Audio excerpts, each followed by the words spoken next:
বলছে, gospel of Matthew 13 নম্বর অধ্যায়ে 13 নম্বর অনুচ্ছেদে আছে, তাহারা দেখিয়াও দেখে না, শুনিয়াও শুনে না, তাহারা বুঝিতেও পারে না।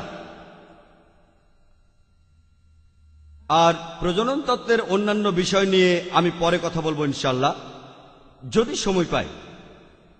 আমাকে এখানে অন্য বিষয় নিয়েও বলতে হবে, বিজ্ঞানের আলোকে বাইবেলকে নিয়ে বলতে হবে। এখানে শুরুতেই আপনাদের বলি, পবিত্র কোরআনের সূরা রাদের 38 নম্বর আয়াতে উল্লেখ আছে যে আমি অনেক আসমানি কিতাব প্রেরণ করিয়াছিলাম। এদের মধ্যে 4টার নাম বলা হয়েছে, তাওরাত, জাবুর, ইনজিল আর কোরআন। তাওরাত হলো সেই ওহী আসমানি কিতাব যেটা নাজিল হয়েছিল মুসা আলাইহিস সালামের উপর। জাবুর হলো সেই ওহী যেটা নাজিল হয়েছিল দাউদ আলাইহিস সালামের উপর। ইনজিল হলো সেই ওহী আসমানি কিতাব যেটা নাজিল হয়েছিল ঈসা আলাইহিস সালামের উপর। আর কোরআন হলো সর্বশেষ এবং চূড়ান্ত আসমানি কিতাব যেটা নাজিল হয়েছিল সর্বশেষ নবী মুহাম্মদ সাল্লাল্লাহু আলাইহি সাল্লামের উপর। এটা পরিষ্কার করে বলি সবাইকে যে এই বাইবেলকে খ্রিস্টানরা ঈশ্বরের কথা বলে বিশ্বাস করেন। আমরা মুসলিমরা সেটাকে ইনজিল বলে মানি না, যেটা ঈসা আলাইহিস সালামের উপর নাজিল হয়েছিল।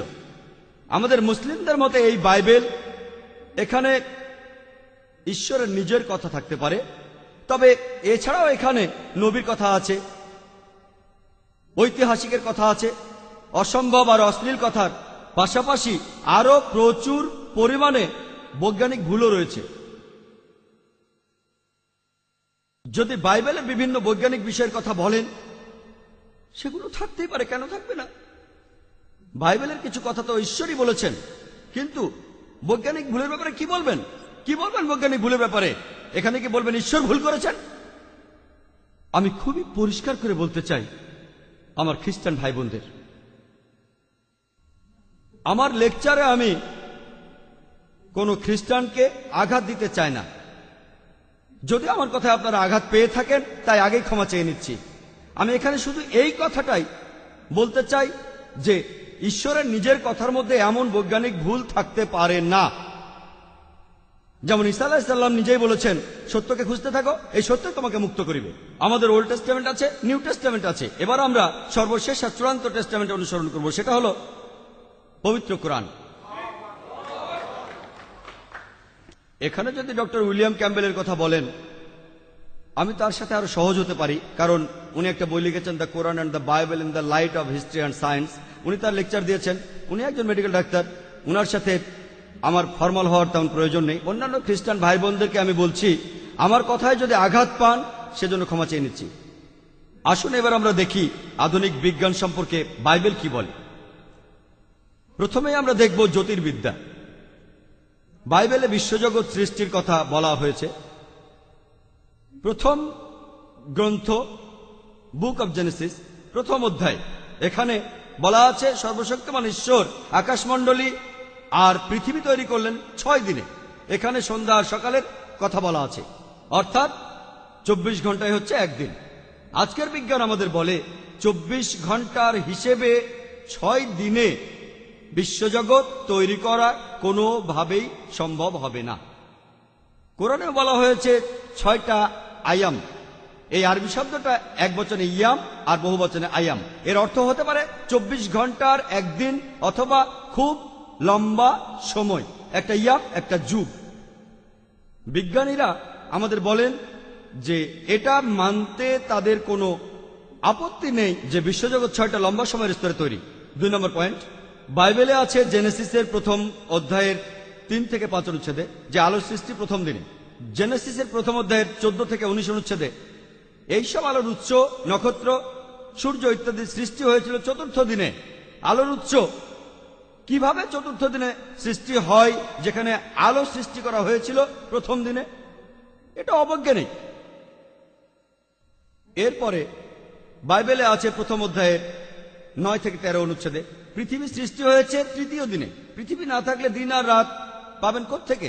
পৃথিবী ঘোরে বলে দিন আর রাত হয়, পৃথিবী না থাকলে দিন আর রাত পাবেন কোত্থেকে? 4 নম্বর পয়েন্ট, জেনেসিস প্রথম অধ্যায় 9 থেকে 13 অনুচ্ছেদে আছে পৃথিবী সৃষ্টি হয়েছে 3য় দিনে। জেনেসিস প্রথম অধ্যায় 14 থেকে 19 অনুচ্ছেদে আছে সূর্য আর চাঁদ সৃষ্টি হয় 4র্থ দিনে। আজকের বিজ্ঞান আমাদের বলে যে পৃথিবী হলো সূর্যের একটা অংশ। পৃথিবী কোনোভাবেই সূর্যের আগে আসতে পারে না, এটা অবৈজ্ঞানিক। 5 নম্বর পয়েন্ট, বাইবেলের বুক অব জেনেসিসের প্রথম অধ্যায়ের 11 থেকে 13 অনুচ্ছেদে আছে যে শাকসবজি, লতাপাতা, ঝোপঝাড়, গাছপালা সৃষ্টি হয়েছে এগুলো তৃতীয় দিনে। আর সূর্য জেনেসিসের প্রথম অধ্যায়ের 14 থেকে 19 অনুচ্ছেদে আছে সূর্য চতুর্থ দিনে। সূর্যের আলো না থাকলে গাছপালা এলো কিভাবে? সূর্যের আলো ছাড়া বাঁচলো কিভাবে? 6 নম্বর পয়েন্ট যে বাইবেলে বলা হয়েছে জেনেসিসের প্রথম অধ্যায়ের 16 অনুচ্ছেদে আছে যে ঈশ্বর দুটো আলো সৃষ্টি করলেন। একটা বৃহৎ আলো অর্থাৎ সূর্য শাসন করবে দিনকে, আর একটা ক্ষুদ্র আলো অর্থাৎ চাঁদ শাসন করবে রাতকে। এর সঠিক অনুবাদ যদি আপনারা হিব্রু ভাষায় বাইবেল পড়েন, এটা হলো প্রদীপ। প্রদীপ যার নিজেরই আলো আছে। ব্যাপারটা আরো ভালোভাবে বুঝতে পারবেন যদি আপনারা দুটো অনুচ্ছেদই পড়েন। জেনেসিসের প্রথম অধ্যায়ের 16 আর 17 অনুচ্ছেদ। 17 অনুচ্ছেদ বলছে, আর সর্বশক্তিমান ঈশ্বর তাদের স্থাপন করিলেন পৃথিবীকে আলো দেওয়ার জন্য। পৃথিবীকে আলো দেওয়ার জন্য অর্থাৎ সূর্য আর চাঁদ এ দুটোরই নিজস্ব আলো আছে। আর এই কথাটা আধুনিক বিজ্ঞানের সাথে সামঞ্জস্যপূর্ণ নয়। অবশ্য অনেক খ্রিস্টান যুক্তি দেখান। তারা বলেন বাইবেলে যে 6 দিনের কথা বলা হয়েছে এটা আসলে লম্বা একটা সময়। কোরআনে যেভাবে বলা হয়েছে 24 ঘন্টা সময়ের দিন নয়। এটাও অযৌক্তিক। আপনারা বাইবেলেই দেখবেন সন্ধ্যা আর সকাল, এখানে 24 ঘন্টার দিন বোঝানো হয়েছে। কিন্তু এখানে যদি আমি একমত হয়ে বলি সমস্যা নেই, আপনাদের এই কথাটা না হয় মেনে নিলাম। এতে করেও আপনারা মাত্র দুটো বৈজ্ঞানিক ভুলের সমাধান করতে পারবেন। 6 দিনের সমস্যা, দ্বিতীয় সমস্যাটা যে প্রথম দিনে আলো, তৃতীয় দিনে পৃথিবী। অন্য 4টা সমস্যা কোনোভাবে সমাধান নেই। কেউ একথাও বলেন যে দিনগুলো যদি 24 ঘন্টার হয়ে থাকে তাহলে গাছপালা কেন আলো ছাড়া 24 ঘন্টা বাঁচবে না?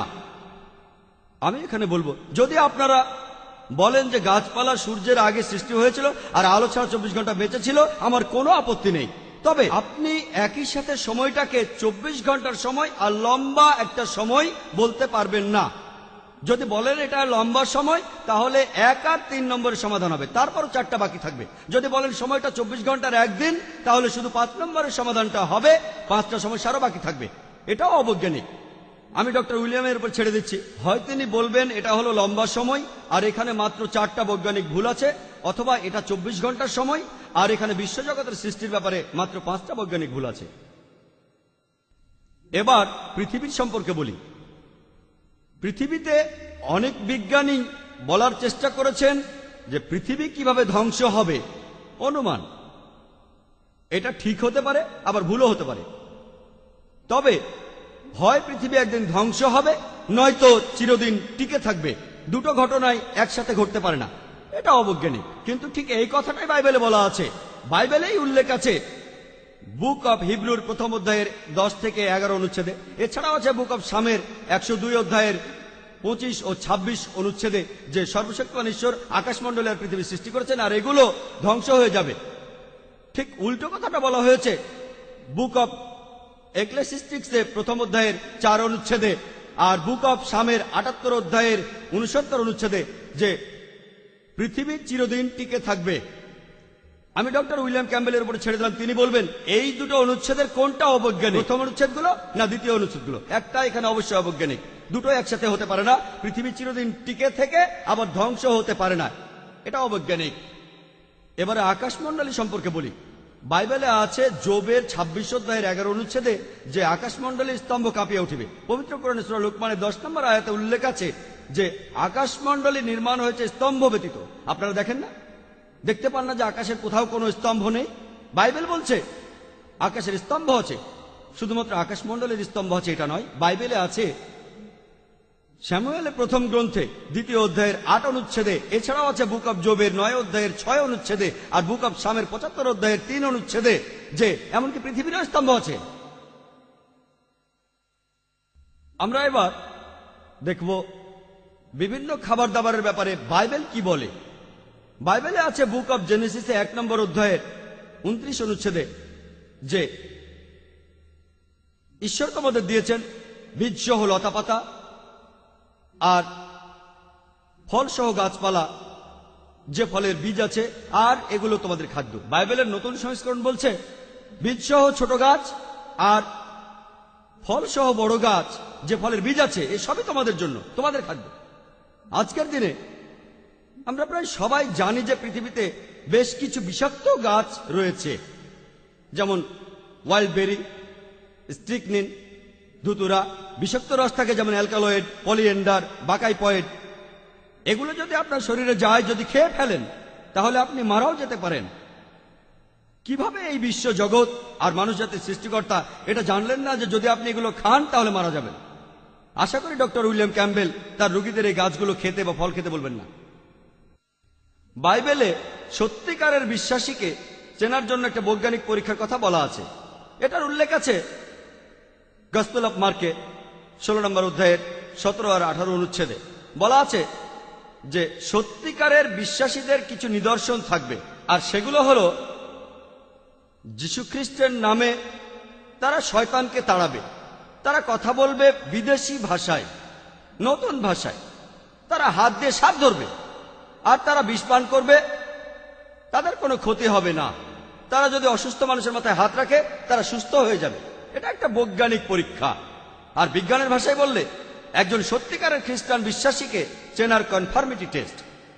বিগত 10 বছরে আমি কয়েক হাজার খ্রিস্টানের সাথে কথা বলেছি, মিশনারিদের সাথেও। আমি এ পর্যন্ত একজন খ্রিস্টানকেও দেখিনি যে বাইবেলের এই কনফার্মিটি টেস্টে পাশ করতে পারে। আমি এমন কোন খ্রিস্টানকে দেখিনি এই বিষ খেতে, আমি দেখিনি যে এই বিষ খাবে আর মারা যাবে। আর বিজ্ঞানের পরিভাষায় এই পরীক্ষাকে ফলসিফিকেশন টেস্ট বলা হয়। অর্থাৎ যদি কোনো ভুল লোক এই পরীক্ষা দেওয়ার চেষ্টা করে, বিষ খায়, সে মারা যাবে। আর একজন ভুল লোক পরীক্ষা করার সাহসী পাবে না। আপনি সত্যিকারের খ্রিস্টান বিশ্বাসী না হলে এই পরীক্ষা করার সাহসী পাবেন না, কারণ আপনি যদি টেস্টটা দেওয়ার চেষ্টা করেন আপনি পারবেন না। তাই যে সত্যিকারের খ্রিস্টান বিশ্বাসী নয় সে কখনোই পরীক্ষা দিতে পারবে না। ডক্টর ক্যাম্বেলের লেখা the Quran and the Bible in the light off history and science বইটা আমি ভালোভাবেই পড়েছি, আর ধরে নিচ্ছি যে তিনি সত্যিকারের একজন বিশ্বাসী খ্রিস্টান। আর আমি চাই যে উনি আমাদের সামনে এই ফলসিফিকেশন টেস্টটা দেন।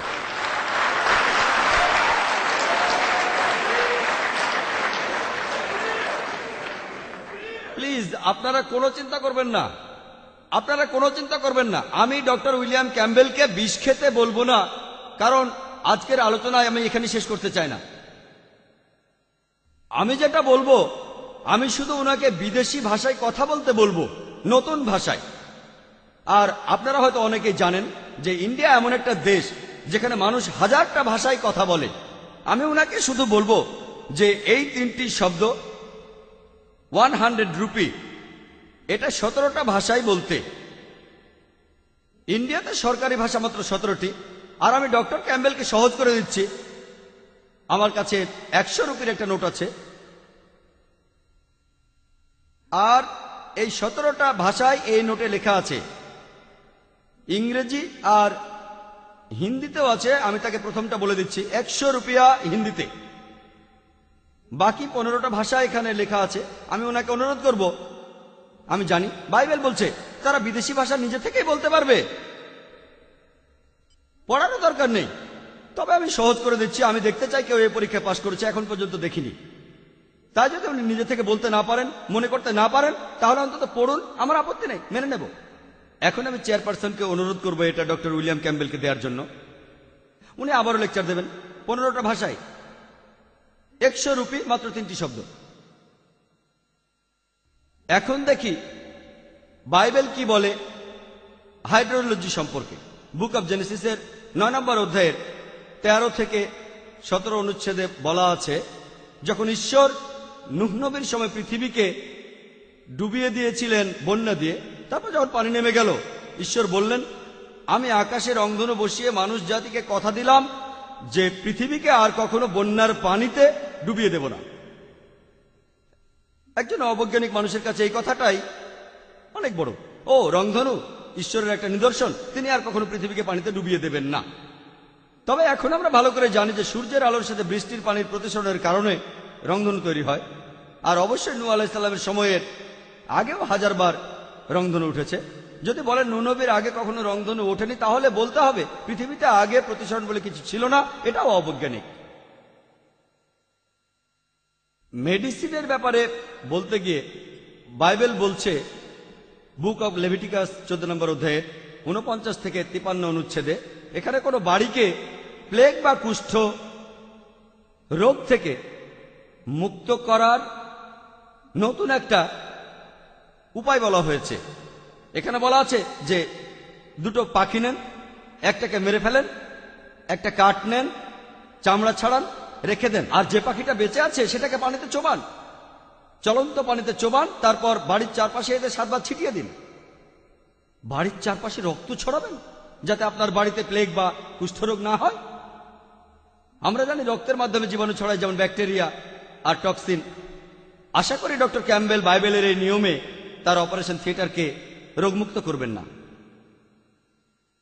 এটার উল্লেখ আছে বুক অব লেভিটিকাসের 12 নম্বর অধ্যায়ের 1 থেকে 5 অনুচ্ছেদে। আর আমরা মেডিকেলি জানি যে যখন একজন মা সন্তান প্রসব করেন, প্রসবের পরের অবস্থাটা একটু অস্বাস্থ্যকর। ধর্মীয়ভাবে যদি বলেন নোংরা, আমার কোনো আপত্তি নেই, কিন্তু লেভিটিকাসের 12 নম্বর অধ্যায়ের 1 থেকে 5 অনুচ্ছেদে বলছে যখন একজন মহিলা কোনো পুরুষ সন্তানের জন্ম দেয়, সে নোংরা থাকবে 7 দিন, আর এই নোংরা অবস্থার প্রভাব থাকবে আরো 33 দিন। আর যদি নারী সন্তান জন্ম দেয়, সে নোংরা থাকবে 2 সপ্তাহ, আর এই নোংরা অবস্থার প্রভাব থাকবে আরো 66 দিন। এক কথায়, যদি কোনো মহিলা পুরুষ সন্তান জন্ম দেয়, সে নোংরা অবস্থায় থাকবে 40 দিন, আর যদি সেই মহিলা নারী সন্তান জন্ম দেয়, সে নোংরা থাকবে 80 দিন। আমি ডক্টর উইলিয়াম ক্যাম্বেলকে বলবো এটার একটা বৈজ্ঞানিক ব্যাখ্যা দিতে, কিভাবে একজন মহিলা দ্বিগুণ সময় নোংরা অবস্থায় থাকে যদি সে নারী সন্তান জন্ম দেয়। এমনটা হওয়ার কারণ কি? বাইবেলে কোনো ব্যভিচারীকে চেনার খুব সুন্দর একটা পরীক্ষা আছে। কিভাবে বুঝবেন একজন মহিলা ব্যভিচার করেছে? এটা আছে বুক অব নাম্বারসের 5 নম্বর অধ্যায়ের 11 থেকে 31 অনুচ্ছেদে। আমি এখানে সংক্ষেপে বলছি। বলা হয়েছে যে যাজক একটা পাত্রে কিছু পবিত্র পানি নেবেন, মেঝে থেকে ধুলো নেবেন এবং সেটা পানিতে মেশাবেন, আর এটাই হলো তেতো পানি। এই পানিকে অভিশাপ দিয়ে ওই মহিলাকে দেবেন। যদি সেই মহিলা ব্যভিচার করে থাকে আর এই পানি খায়, তার শরীরে এই অভিশাপ চলে যাবে, তার পেট ফুলে যাবে, উরু পচে যাবে, আর তাকে সব মানুষ অভিশাপ দেবে। যদি সেই মহিলা ব্যভিচার না করে থাকে, তাহলে তার কিছুই হবে না, সে একেবারে পরিষ্কার থাকবে। একজন মহিলা ব্যভিচার করেছে কি করেনি সেটা জানার একটা ভালো সুন্দর উপায়। আজকের দিনের এই পৃথিবীতে অনেকগুলো কেস ঝুলে আছে পৃথিবীর বিভিন্ন দেশে, বিভিন্ন ধরনের কোর্টে। এগুলোতে বাদী হয়ে কেউ অভিযোগ করেছে যে অমুক মহিলা ব্যভিচার করেছে।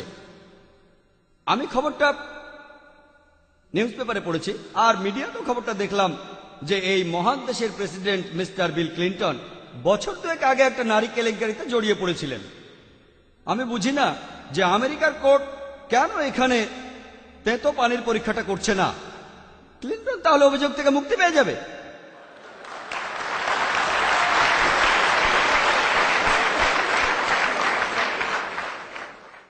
কেন সেখানে কোনো খ্রিস্টান মিশনারি অথবা আমাদের শ্রদ্ধেয় ডক্টর উইলিয়াম ক্যাম্বেলের মতো কেউ একজন এই তেতো পানির পরীক্ষাটা করে মিস্টার প্রেসিডেন্ট ক্লিন্টনকে এই অভিযোগ থেকে মুক্তি দিচ্ছেন না?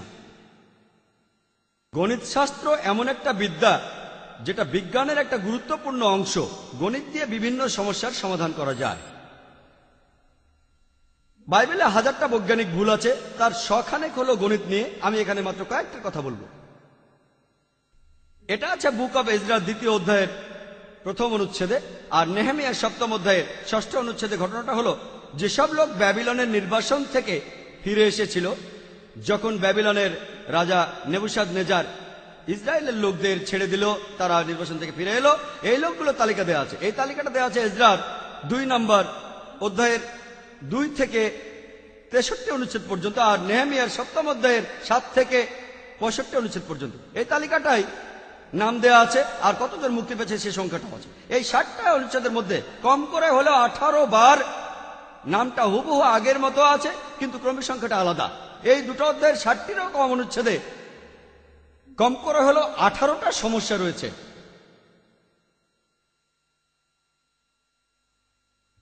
এটা হচ্ছে সেই তালিকা। এখানে খুঁটি খুঁটিয়ে দেখার সময় নেই। এই 60টিরও কম অনুচ্ছেদে কম করে হলেও 18টা সমস্যা রয়েছে। এরপর আরো বলা আছে এজরার 2য় অধ্যায়ের 64 অনুচ্ছেদে যে এই লোকগুলোর সংখ্যা যদি যোগ করেন সেটা হবে 42,360 জন। আর বুক অব নেহেমিয়ার 7ম অধ্যায়ে 66 অনুচ্ছেদে সেখানেও এই সংখ্যাটা আছে 42,360 জন। কিন্তু যদি আপনি সবগুলো অনুচ্ছেদ যোগ করেন, আমি এটা বাসায় বসে করেছি, এটা হলো এজরার তালিকা, এটা নেহেমিয়ার তালিকা। এজরার 2য় অধ্যায়, নেহেমিয়ার 7ম অধ্যায়। যদি যোগ করেন, আমি বাসায় বসে করেছি, যদি যোগ করেন এজরার 2য় অধ্যায়, এখানে সংখ্যাটা 42,360 নয়, এই সংখ্যাটা 29,818 জন। আর যদি নেহেমিয়ার 7ম অধ্যায়ের সংখ্যা বের করেন, এটাও 42,360 নয়, এই সংখ্যাটা 31,089 জন। বাইবেল গ্রন্থটার লেখক নাকি সর্বশক্তিমান ঈশ্বর, তিনি এই সহজ যোগটা পারেন না। যদি এই সমস্যাটা আপনি প্রাইমারি স্কুল পাস কোনো মানুষকে দেন, সেও ঠিক উত্তরটা বলতে পারবে। আপনাকে এই 60টা অনুচ্ছেদের সংখ্যা যোগ করতে হবে। খুবই সোজা। সর্বশক্তিমান ঈশ্বর যোগ করতে জানেন না, নাউজুবিল্লাহ। যদি আমরা ধরে নেই যে ঈশ্বরই বাইবেল লিখেছেন। এরপর আরো দেখবেন এজরা 2য় অধ্যায়ের 65 অনুচ্ছেদে বলা আছে 200 জন পুরুষ নারী গান গাচ্ছিল।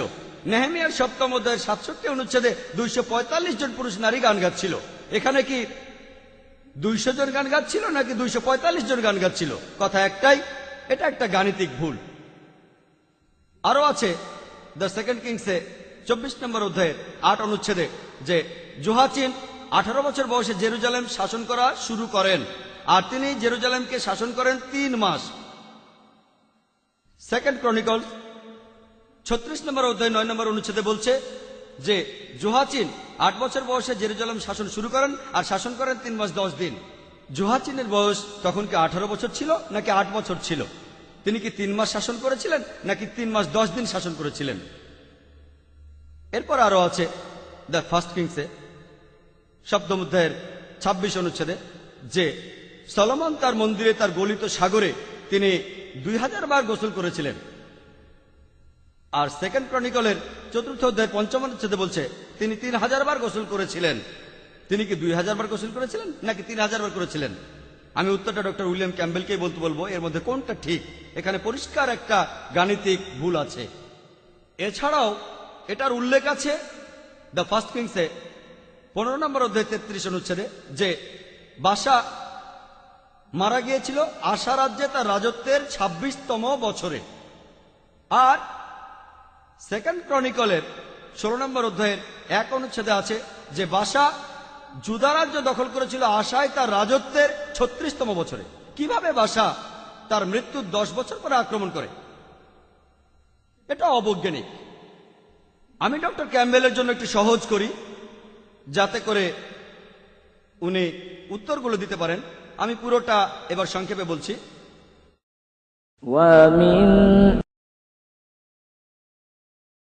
আমি যে সমস্যাগুলো বলেছিলাম, 1 নম্বর পয়েন্টটা হলো যে পৃথিবী আর এই বিশ্বজগৎ তৈরি হয়েছে 24 ঘন্টার হিসেবে 6 দিনে।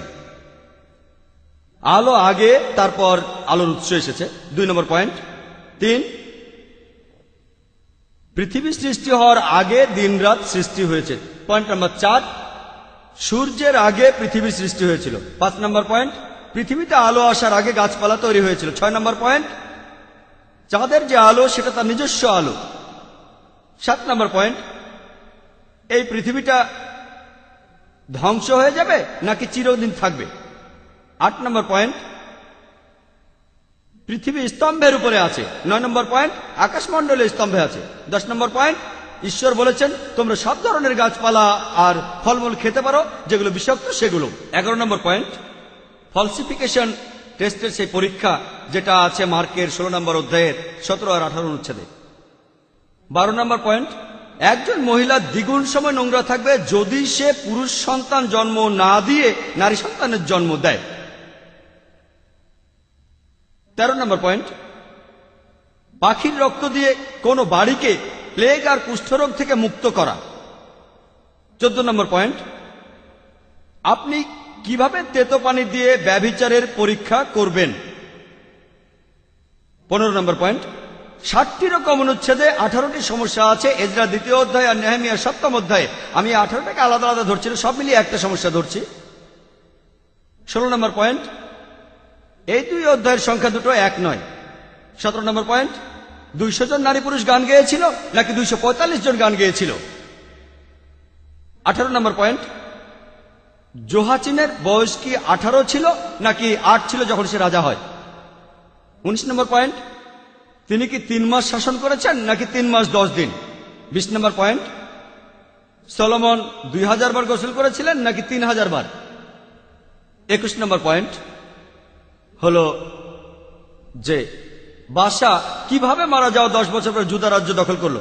22 নম্বর পয়েন্ট হলো সর্বশক্তিমান ঈশ্বর বলেছেন, আমি আকাশের রংধনু বসিয়ে মানুষ জাতিকে কথা দিলাম যে পৃথিবীকে আর কখনো বন্যায় ডুবিয়ে দেব না। আমি এখানে মাত্র 22টা সমস্যার কথা বললাম, এছাড়াও বাইবেলে আরো শখানেক বৈজ্ঞানিক ভুল আছে। বৈজ্ঞানিক ভুল, আশা করি ডক্টর উইলিয়াম ক্যাম্বেল সমস্যাগুলো নিয়ে কথা বলবেন, আর উনি এখানে একমত হয়ে আলোচনা করুন অথবা ভিন্ন মত হয়ে। যদি তিনি যুক্তি মেনে চলেন, তিনি কখনোই বৈজ্ঞানিকভাবে এই 22টা সমস্যার সবগুলোর সমাধান কোনোভাবে দিতে পারবেন না। আমরা মানি যে যীশুখ্রিস্ট আল্লাহর নবী, তার উপরে ইনজিল নাজিল হয়েছিল। এই বাইবেল এটা ইনজিল নয়, এখানে ঈশ্বরের কথা থাকতে পারে, তবে অবৈজ্ঞানিক কথাগুলো ঈশ্বরের কথা নয়। আমি আমার লেকচার শেষ করার আগে পবিত্র কোরআন থেকে একটা উদ্ধৃতি দেব। সূরা বাকারার 79 নম্বর আয়াতে উল্লেখ আছে, ফাওয়াইলুল লিল্লাযিনা ইয়াকতুবুনাল কিতাবা বিআইদিহিম সুম্মা ইয়াকুলুনা হাযা মিন ইনদিল্লাহ লিয়াশতারু বিহি সামনান কালিলা ফাওয়াইলুল লাহুম মিম্মা কাতাবাত আইদিহিম ওয়াওয়াইলুল লাহুম মিম্মা ইয়াকসিবুন। দুর্ভোগ তাহাদের জন্য যাহারা নিজ হাতে কিতাব রচনা করে এবং তুচ্ছ মূল্য প্রাপ্তির জন্য বলে ইহা আল্লাহর নিকট হইতে। তাহাদের হাত যাহারা রচনা করিয়াছে তাহার শাস্তি তাহাদের, যাহারা উপার্জন করিয়াছে তাহার শাস্তি তাহাদের। ওয়া আখিরু দাওয়ানা আলহামদুলিল্লাহি রাব্বিল আলামিন।